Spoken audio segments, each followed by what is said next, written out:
Kembali di berita utama, saudara, berkat nasihat dari mantan rekan kerjanya, pelaku penyekapan perempuan di Bandung, Jawa Barat, Taufik Hidayat, akhirnya menyerahkan diri. Sebelumnya ia sempat buron dan berpindah-pindah persembunyiannya.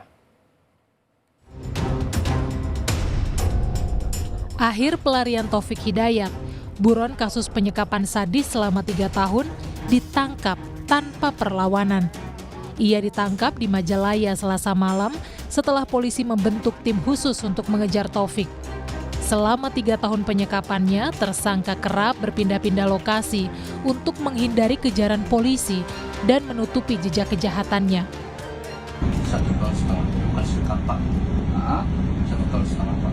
1,5 ya. Oh ya udah. Ngelari kemana aja sendiri? Berapa hari ini? Ke Cimindi, Cimahi Pak.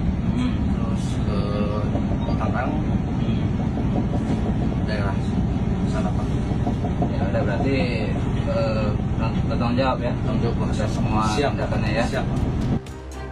Sebelum ditangkap, tersangka sempat berulang kali menghubungi mantan rekan kerjanya, Dadang Ahyar Ismail, karena panik kasusnya viral. Ia mencari perlindungan dan meminta saran untuk meloloskan diri. Namun bujukan rekannya membuat ia melunak dan mendatangi rumah saksi untuk menyerah.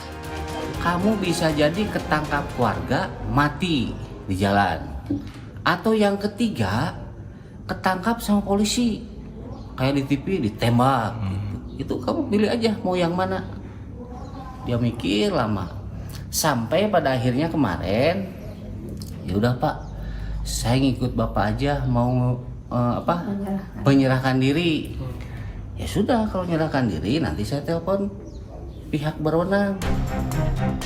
Polisi masih melakukan pendalaman dan sinkronisasi dari keterangan tersangka, karena keterangan tersangka saat ini tak sesuai dengan keterangan korban. Namun polisi bilang fokus utama saat ini adalah pemulihan kondisi fisik dan psikis korban. Sedang kami dalami karena beberapa keterangan yang sangat minim dari korban, saksi ini masih belum ada kesesuaian. Ya, atas dasar ini kami sampaikan kami butuh waktu untuk mendalaminya lagi. Taufik Hidayat kini ditahan dan menghuni sel khusus di Mapolda Jawa Barat. Proses pemeriksaan juga akan melibatkan ahli kejiwaan. Polisi menyebut keterlibatan ahli kejiwaan diperlukan karena perbuatan yang diduga dilakukan tersangka berada di luar batas kewajaran. Tim Liputan, Kompas TV.